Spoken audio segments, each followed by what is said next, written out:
Sa video na ito, gagawa ako ng pinaka-astig na drift trike sa buong Pilipinas. Kaya kong mag-drift buong araw gamit to.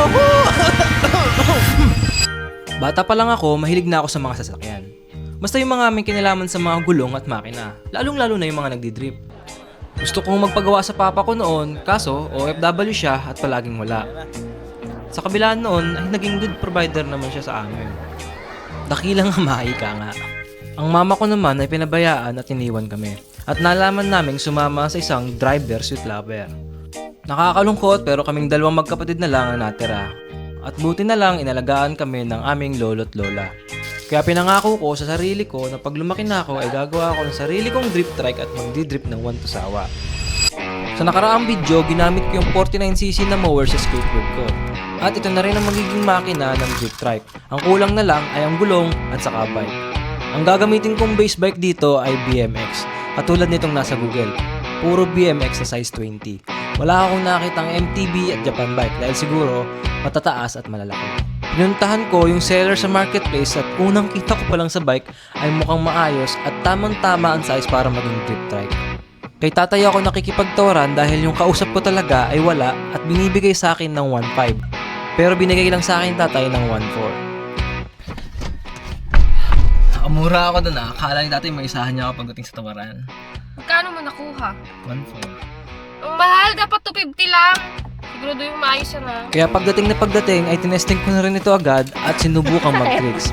Mukhang matibay at hindi sirain. Yun, tatanggal. Sirain pala, pero okay lang dahil puputulin ko rin naman to. Masarap pa naman sanang gamitin pero kailangang isakripisyo. Bye-bye 1.4. Sa paggawa ng drift trike, ang kailangan lang ay handlebar, fork, at konting down tube. At ang lahat ng matitira ay scrap na. So parang ganito siya. Ito yung upuan sa likod, gulong, makina, drifting! Ngayon, gagawa na lang ako ng body frame para may kabit yung gulong at makina sa ulo ng bike. Gagamit ako ng GI pipe para sa axle at square tubing naman para sa frame. Parang ganito yung mangyayari sa kanya. Ito yung pinaka-axle niya. Kakapit lang siyang ganyan. Ito din yung isa pa nalalagyan ng sprocket. Tapos axle ulit, dadaanan ulit ng axle. Tapos gulong. Nag-drill din ako ng flat bar na i-weld sa axle. Na ibobolt din naman sa gulong. Para hindi ito mag-freewheel. Pagkatapos ito ay i-weld sa square tubing na frame. Ayun ko. Straight lang. Pagsasamahin na lang ito saka dito. Kukulit lang siyang ganun.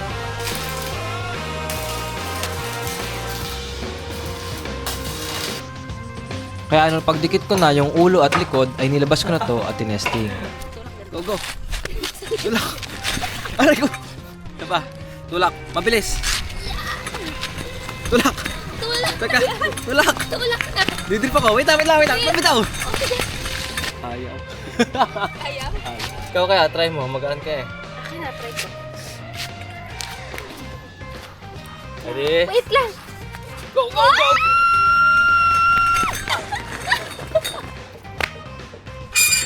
Kahit na anong tulak namin ay hindi talaga siya mag-drip. Mukhang kailangan talaga ng makina para mag-drip ang gulong. Kaya binalik ko sa shop para ikabit yung GX35 na makina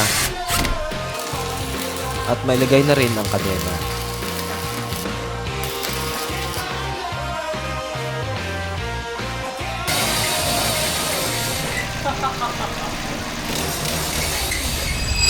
Nung tinaray ko na to ng may makina, akala mo ay magdidrip na. Pero hindi. Nausad at naandar siya, oo. Pero yung mapaikot na mabilis ang gulong para mag-drip, hindi kaya ng makina. Ang drift trike ayon kay Google ay tricycles designed for intentional drifting. Intentional drifting! Ni isang skid ayaw. Mukhang trike lang to at hindi drift trike. Nakailang try pa ako nagbabaka sakali pero ayaw talaga. Hanggang ganyan lang ang kaya. Mukhang kailangan kong baguhin at palakihin ang makina. Oh, kuya! Oh, Nulas.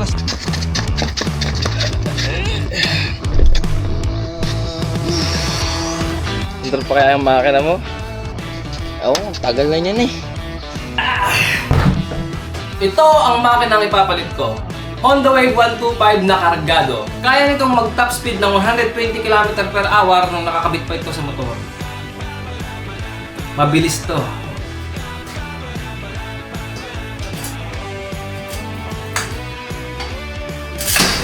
Ay! Hindi kinaya ng chassis yung bigat ng makinang 125 saka yung katawan ko. So, kailangan kong baguhin to at gumawa ng bagong chassis. Nagputol ako ng 1x2 na tubular na 2mm ang kapal, mas makapal at mataba na to kaysa sa dati. Napansin ko din na yung dating gulong ay clumsy at hindi proper na gulong para ipang-grip dahil yung talaga ay gulong ng kartilya. Kaya papalitan ko to ng pang go-kart size 10 na gulong at di hamak na mas matabang axle na may pilo block. Kita nyo naman gaano kalaki kumpara sa unang gulong ng kartilya. Siguro naman ay matibay na to at kaya na ang makina at bigat ko.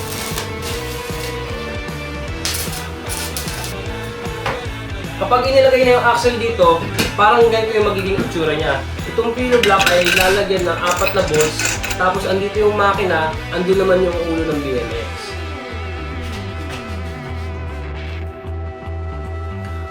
Mas matibay na to kaysa dun sa una. Kaya tinry ko nang ilagay yung ulo ng BMX at i-weld ito sa loob mismo ng pinaglalagyan ng bearing para mas matibay.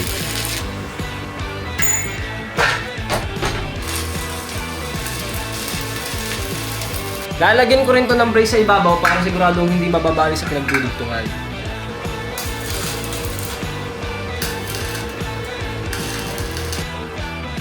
At dahil tapos na yung bagong chassis, oras na para buhayin tong makina. Hindi ako masyadong magaling pagdating sa wiring ng electrical, pero susubukan kong ikabit ang mga to at sana ay mabuhay at mapaandar. Itong red ay sa green. Huh? Black sa yellow? Wait. Nasaan ba yung dulo nito? Itong CD ay dito. Tapos, regulator saan? Huh? Masan doon yung sinasabi kong makina? Kukunin ko lang. Magdamag na ako nag-wiring pero hindi ko talaga kaya. Kaya dinala ko na to sa motor shop, mga expert ng mga to at magagaling gumawa. Alam na alam agad ang gagawin. Hindi, biro lang, baka nag-iisip lang. At dahil pinagtulong-tulungan ng gawin ay sana umandar na to. Pag hindi, hindi ko na talaga alam.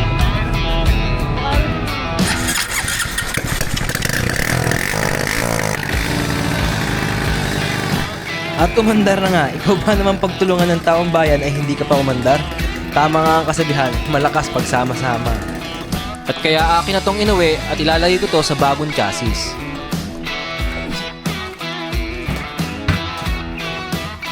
Itong battery ay dito ko ilalagay sa likod.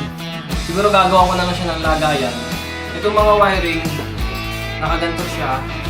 Tapos nandito rin yung upuan. Sa ilalim siya ng upuan.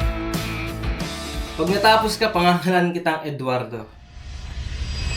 Para mabuo ng tuluyan, ay inubos ko ang 2 buwan na araw-araw na paggawa sa drip trike. Dugot pawis ang ginugol ko para rito. Itong trusses na to ay para dito sa 2 tambutso.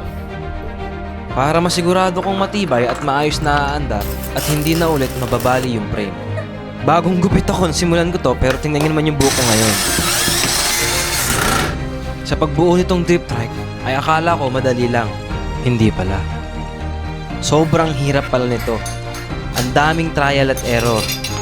Madaming pagpaplano at kailangang pag-isipan para lang makagawa ng ganitong klaseng sasakyan. Hindi ako marunong mag-welding ng stainless pero dahil sa project na to, napilitan akong matuto. Dahil yung pagawaan ng muffler ay sinisingil ako ng 3,000 para lang tubuhan papuntang makina. Ito na ang huling beses na makikita nyo na ganito ang body frame dahil pipinturahan ito ng silver at orange. Wala akong masyadong budget para rito at halos lahat ng ginastos ko ay galing sa sarili kong ipon. Hindi rin sapat ang kinikita ko sa YouTube para mapondohan ang ganitong klaseng project. Iniisip ko nga minsan kung itigil ko na lang ang paggawa ng mga ganitong project. Dahil nakakaramdam na ako ng pagod at hirap. Pero sa tuwing naiisip ko ang dahilan kung bakit ko ito sinimulan, okay na, ayos, ganda. ay nabibigyan pa ako ng konting lakas para ipagpatuloy at tapusin ito. Dahil kung puro hirap lang ang iisipin ko, hindi ako makakaabot sa puntong ito.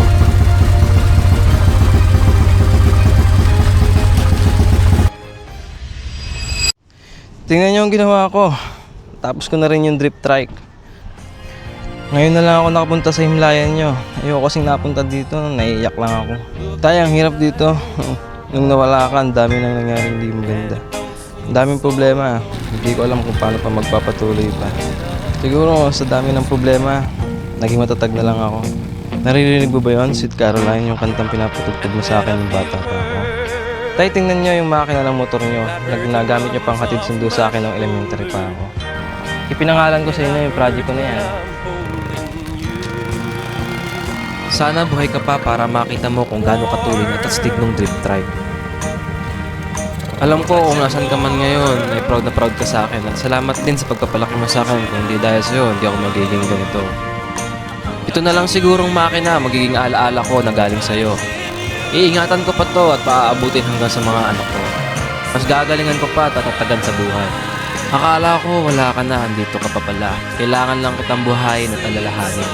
Hindi man natin kayang buhayin ng mga namatay pero ang mga naiwan nitong mga alaala ay hindi natin malilimutan.